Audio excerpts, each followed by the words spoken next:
शास्त्र कहते हैं मनुष्य अगर गिरना चाहे तो असुरों से नीचे गिर सकता है और अगर उठना चाहे तो देवताओं से भी ऊपर उठ सकता है।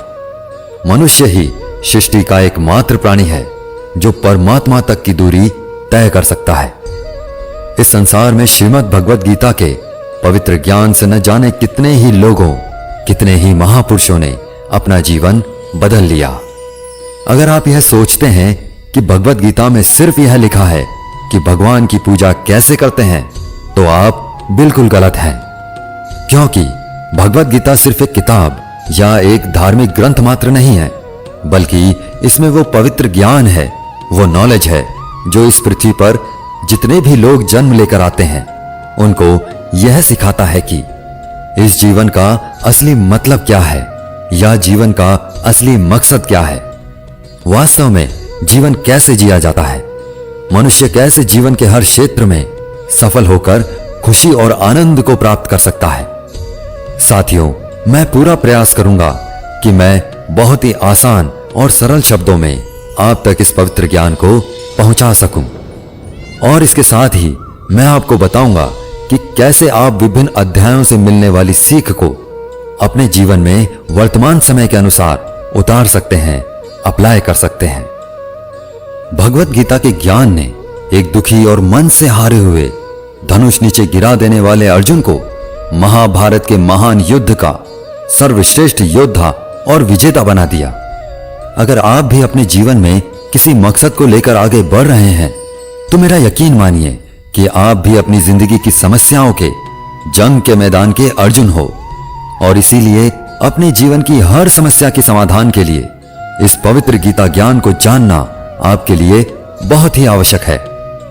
आप चाहे कोई बिजनेसमैन हो, नेता या अभिनेता हो, गृहिणी हो या स्टूडेंट हो या फिर किसी भी आयु वर्ग के क्यों ना हो, इस पवित्र ज्ञान में सभी की समस्याओं के समाधान और सभी के प्रश्नों के हल मौजूद हैं।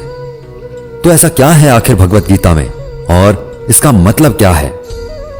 श्रीमद् भगवत गीता के बारे में कहा गया है कि एकम शास्त्रम देवकी पुत्र गीतम, एको देवो देवकी पुत्र एव, एको मंत्रस्य नामानि यानि, कर्माप्येकम तस्य देवस्य सेवा। अर्थात एकमात्र शास्त्र जिसका गायन भगवान के श्रीमुख से हुआ है वो श्रीमद् भगवत गीता है। जब महाभारत के रण के मध्य में धनुर्धर अर्जुन युद्ध के लिए घबरा गए तो भगवान श्री कृष्ण ने अपने श्रीमुख से जिस शास्त्र का गायन किया, जिस गीत का गायन किया, वो श्रीमद् भगवत गीता है। इस सृष्टि में पूजनीय एकमात्र देव हैं, वो भगवान श्री कृष्ण हैं। एकमात्र मंत्र है, वो उनका नाम है। एकमात्र कर्म है, वो प्रभु की आराधना है। श्रीमद् भगवत गीता का जितना भी अध्ययन किया जाए, जितना भी समझा जाए, उतना ही कम है। इसे जितनी बार भी पढ़ा और सुना जाता है, उतनी ही बार हमें कुछ ना कुछ नया जानने को, नया सीखने को जरूर मिलता है। इसलिए आपको शांति से बैठकर आंखें बंद करके इस वीडियो की पूरी बातों को जब तक समझ में न आ जाए तब तक बार बार सुनकर अपने मस्तिष्क में बिठा लेना चाहिए। आज हम श्रीमद् भगवत गीता के प्रथम अध्याय का अध्ययन करेंगे, जिससे आपको यह सीखने को मिलेगा कि कौन सी सबसे पहली चीज है जो आपको जीवन में आगे बढ़ने से रोकती है। भले ही आप में बहुत नॉलेज हो, आप में बहुत काबिलियत हो, लेकिन उस एक चीज की वजह से सही निर्णय या सही डिसीजन नहीं ले पाते हैं और अपने काम में सफल नहीं हो पाते हैं। तो आइए शुरू करते हैं श्रीमद् भगवत गीता का प्रथम अध्याय। अध्याय 1, अर्जुन विषाद योग। कुरुक्षेत्र के युद्ध स्थल में सेना का निरीक्षण। साथियों, किसी भी ज्ञान की शुरुआत अज्ञानता से या उत्सुकता से होती है। उसी तरह श्रीमद् भगवत गीता की शुरुआत धृतराष्ट्र के एक प्रश्न से होती है। धृतराष्ट्र जो कि अज्ञानता का प्रतीक है, अज्ञान रूपी धृतराष्ट्र जिसे सत्य मालूम है, जिसे मालूम है कि संसार का एकमात्र सत्य परमात्मा है, लेकिन वो अपने पुत्र के मोह में अंधा होकर जीवन जीता रहता है। सबको मालूम है कि धृतराष्ट्र जन्म से अंधे थे। उन्होंने महाभारत के युद्ध को देखा, लेकिन कैसे देखा? उन्होंने संजय की दृष्टि से देखा। श्रीमद् भगवद गीता के प्रथम अध्याय के प्रथम श्लोक में धृतराष्ट्र कहते हैं, धर्म क्षेत्रे कुरुक्षेत्रे समवेता युयुत्सवः मामकाः पांडवाश्चैव किं कुर्वत् संजय। अर्थात हे संजय, धर्म भूमि कुरुक्षेत्र में युद्ध की इच्छा से एकत्र हुए मेरे और पांडु के पुत्रों ने क्या किया। जैसा कि मैंने बताया कि धृतराष्ट्र अज्ञानता का प्रतीक हैं और संजय प्रतीक हैं संयम के, धैर्य के। जो अज्ञान है वह मन के अंदर है। अज्ञान से जो मन ढक चुका है वह धृतराष्ट्र है, लेकिन वह संयम रूपी संजय के माध्यम से देखता है, सुनता है, समझता है और जानने की कोशिश करता है कि सही रास्ता आखिर है क्या। ये वो है जिसका जब तक पुत्र जीवित रहेगा, यानी कि मोह रूपी दुर्योधन जीवित रहेगा, इसकी दृष्टि हमेशा विकारों पर रहेगी, हमेशा कौरवों पर रहेगी। श्रीमद् भगवद गीता के प्रथम अध्याय के प्रथम भाग में महाभारत के कैरेक्टर्स की बात हो रही है। यहां पर किरदारों की बात हो रही है। कौन सा महारथी जो है वो जाकर शंख बजा रहा है, कौन सा महारथी जो है वो सेना के बारे में बता रहा है। चारों तरफ युद्ध शुरू करने के लिए शंखनाद हो रहे हैं। कौरवों में दुर्योधन बहुत खुश हो रहा था क्योंकि उसके पास बहुत ही बड़ी सेना थी। भीष्म पितामह थे, गुरु द्रोणाचार्य, गुरु कृपाचार्य और कर्ण जैसे बड़े बड़े योद्धा थे। पांडवों की सेना में अनुराग रूपी अर्जुन, भाव रूपी भीम, धर्म रूपी युधिष्ठिर सहित पांचों पांडव, भगवान श्री कृष्ण और अभिमन्यु आदि थे। यह युद्ध पूरी तरह पारिवारिक युद्ध था। पांडवों और कौरवों के लिए गुरु द्रोणाचार्य और कृपाचार्य दोनों एक ही थे, भीष्म भी एक ही थे। साथ ही साथ पांडव और कौरव खुद भी आपस में चचेरे भाई थे, लेकिन हर कोई जीतने के इरादे से रणभूमि में आया हुआ था। इस अध्याय के 15वें श्लोक में संजय धृतराष्ट्र को बताते हैं कि पांचजन्यम ऋषिकेशो देवदत्त धनंजयः पौंड्रम दधमौ महाशंखम भीमकर्मा व्रकोदरः। अर्थात ऋषिकेश ने अपना पांचजन्य शंख बजाया, अर्जुन ने देवदत्त शंख बजाया तथा अति भोजी और अति मानवीय कार्य करने वाले भीम ने पौंड्र नामक भयंकर शंख बजाया। इस श्लोक में भगवान श्री कृष्ण को ऋषिकेश कहकर संबोधित किया गया है क्योंकि वे ही समस्त इंद्रियों के स्वामी हैं। सारे जीव उनके भिन्न अंश हैं, अतः जीवों की इंद्रियां भी उनकी इंद्रियों के अंश हैं। भगवान समस्त जीवों के हृदय में स्थित होकर उनकी इंद्रियों को निर्देशित करते हैं। यहाँ कुरुक्षेत्र की भूमि में भगवान कृष्ण अर्जुन की दिव्य इंद्रियों को निर्देशित करते हैं, इसलिए उनको ऋषिकेश कहकर संबोधित किया गया है। आप जैसे जैसे श्रीमद् भगवद गीता को पढ़ते जाएंगे तो आप समझते जाएंगे कि बहुत सारे किरदारों के बारे में आगे कोई बात नहीं हुई है। सिर्फ भगवान श्री कृष्ण और अर्जुन का ही संवाद सिमट करके रह जाता है, क्योंकि भगवान के श्रीमुख से जो शास्त्र निकला है वह सिर्फ और सिर्फ अनुरागी अर्जुन के लिए था। जब हम इसी प्रथम अध्याय के दूसरे भाग में आते हैं तो फिर बात होती है धनुर्धर अर्जुन की दुविधा की, उनके संशय की। अर्जुन जो है वो भगवान श्री कृष्ण से कहते हैं कि आप जो मेरा रथ है उसको ले जा करके दोनों सेनाओं के बीच में खड़ा कर दीजिए, मध्य में खड़ा कर दीजिए। मैं देखना चाहता हूं कि कौन कौन जो है वो इस युद्ध भूमि में आए हुए हैं।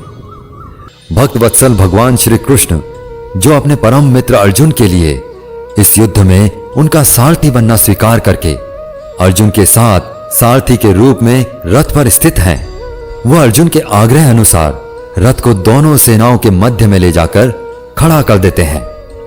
अर्जुन देखते हैं कि दोनों तरफ जो हैं उनके अपने हैं, कोई काका है, कोई मामा है, कोई गुरु है, कोई भाई बंधु है। अर्जुन ने युद्ध के मैदान में जहां भी देखा वहां दोनों तरफ ही सिर्फ परिवार वाले नजर आ रहे थे। यह देखकर अर्जुन बहुत दुखी और व्याकुल हो जाते हैं। उनके हाथ से उनका धनुष गांडीव गिर जाता है, त्वचा जलने लगती है, बुखार आ जाता है। समझ में नहीं आता कि यह कैसा युद्ध है जिसमें दोनों तरफ अपने ही लोग खड़े हुए हैं। अर्जुन को भी भ्रम हो जाता है वो भगवान श्री कृष्ण से कहते हैं कि मैं खड़ा नहीं रह पा रहा हूं, मैं समर्थ नहीं हूं, आगे देख नहीं पा रहा हूं। मुझे तो इस युद्ध का लक्षण भी उल्टा ही दिख रहा है, विपरीत ही दिख रहा है। मैं अपने कुल को मार करके कल्याण को नहीं पाना चाहता, और कुल को मारने से कब कल्याण मिलता है? धनुर्धर अर्जुन भगवान श्री कृष्ण को अपने से कम समझते हैं, क्योंकि अर्जुन ने अब तक भगवान श्री कृष्ण को सिर्फ अपना मित्र माना, सखा माना, इससे ज्यादा नहीं माना। अर्जुन को नहीं पता था कि इसी भगवत गीता में आगे चलकर 11वें अध्याय में इसी अर्जुन को जो अनुराग का रूप है, उसी को भगवान के विराट रूप के दर्शन होने वाले हैं।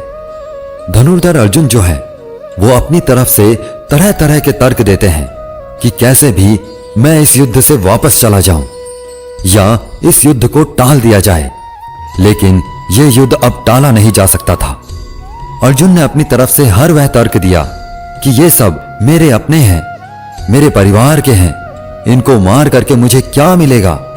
मैं अपने ही लोगों को युद्ध में नहीं मार सकता, मुझे इस राज्य के लिए तो क्या, अगर कोई तीनों लोक भी दे दे तो भी मैं ऐसा युद्ध नहीं करूंगा जिसमें मुझे अपनों को मारना पड़े।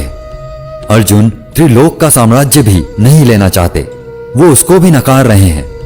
तो भगवान श्री कृष्ण ऐसा क्या देने वाले हैं कि अर्जुन तैयार हो जाएंगे, मान जाएंगे इस युद्ध भूमि में उतरने के लिए? सब कुछ जानेंगे श्रीमद् भगवद गीता के आने वाले अध्यायों में। प्रथम अध्याय के अंत में अर्जुन जो है वे हताश और निराश होकर रथ में पीछे जाकर बैठ जाते हैं। अर्जुन को उस पूरी सेना के निरीक्षण में अपनी फैमिली दिखाई देती है, परिवार दिखाई देता है जिनको मारना है। जहां तक संबंध होते हैं वहीं तक आप दुनिया मानते हैं। अर्जुन को मालूम नहीं था कि जो उनके मित्र श्री कृष्ण हैं वे स्वयं भगवान हैं, और अर्जुन को जब यह मालूम चलने लगता है तो वे गिड़गिड़ाने लगते हैं, क्षमा मांगने लगते हैं। अर्जुन बहुत सारे संशयों और डाउट्स के बीच में उलझ चुके थे, युद्ध नहीं करना चाहते थे, लेकिन भगवान श्री कृष्ण ने उनकी हर समस्या का, हर शंका का समाधान किया। दोस्तों, गीता के इस फर्स्ट चैप्टर से हमें यह सीखने को मिलता है कि वास्तविकता हमारी सोच से अलग होती है। हमें नहीं पता होता है कि जब हम कोई काम करने का इरादा लेकर जा रहे होते हैं तो वहां पर क्या हो सकता है।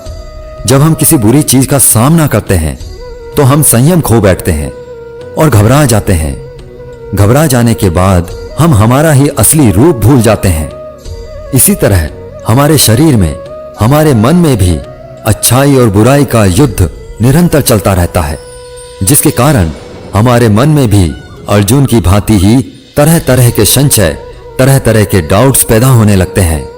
इन संशयों से उबरने के लिए श्रीमद् भगवद गीता के ज्ञान के माध्यम से भगवान श्री कृष्ण की शरण में जाने का मौका मिलता है। तो आप जो पाप हैं उसे पीछे छोड़ने लगते हैं, पुण्य के साथ आगे बढ़ने लगते हैं, और अपने ही क्षेत्र को, जो अपना शरीर है, अपना मन है, उसे धर्म क्षेत्र बना लेते हैं। लेकिन अगर आप विकारों के साथ, बुराइयों के साथ चलते हैं, काम क्रोध के साथ चलते हैं, तो आप अपने ही शरीर, अपने ही मन को कुरुक्षेत्र बना लेते हैं। भले ही अर्जुन युद्ध कला में माहिर थे, मास्टर थे, और भले ही वह युद्ध करने के लिए मैदान में धनुष उठाकर चले आए थे, लेकिन युद्ध सिर्फ हथियारों के चलाना जानने से नहीं होता, उसके लिए इरादे भी चाहिए होते हैं, इमोशनल स्टेबिलिटी चाहिए होती है। मैदान में आकर अर्जुन को अपनी ड्यूटी या कर्तव्य से ज्यादा फैमिली और गुरुओं से मोह हो गया, और फिर वे दुखी हो गए। वे युद्ध करने का डिसीजन नहीं ले पाए। इससे यह भी सीखने को मिलता है कि जीवन में हमें हमारा कर्म करने से सबसे पहले रोकने वाला कोई होता है तो वह है हमारा मोह, लगाव या अटैचमेंट।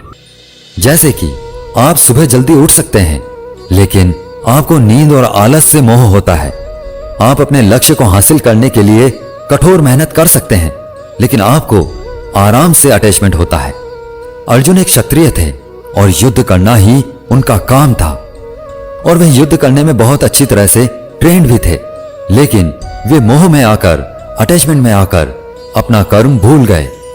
इसलिए अगर लाइफ में आपको चुनौतियों से लड़ना है तो आपको अपने अटैचमेंट को सैक्रिफाइस करना आना चाहिए। दोस्तों, इसको आप इस तरह भी समझ सकते हो। मान लो आप किसी से बहुत प्रेम करते हो, लेकिन वह मनुष्य आपके प्रेम की कदर नहीं करता। ऐसे में आपको उसका प्रेम पाने का मोह नहीं होना चाहिए, क्योंकि अटैचमेंट किसी भी तरह का हो, जब तक वह है आप अपनी लाइफ के अर्जुन नहीं बन पाओगे। साथियों, उम्मीद है आपको श्रीमद् भगवद गीता के प्रथम अध्याय की यह सरल व्याख्या जरूर पसंद आई होगी और आपको इससे बहुत कुछ सीखने को मिला होगा। इस वीडियो से आपने क्या सीखा हमें कमेंट करके जरूर बताएं। अगर इस वीडियो में मुझसे कोई भी त्रुटि या गलती रह गई हो तो मैं क्षमा प्रार्थी हूं। मिलते हैं जल्दी ही श्रीमद् भगवद गीता के दूसरे अध्याय की आसान और सरल व्याख्या के साथ। तब तक के लिए अपना ख्याल रखें, स्वस्थ रहें, प्रसन्न रहें। जय श्री कृष्णा।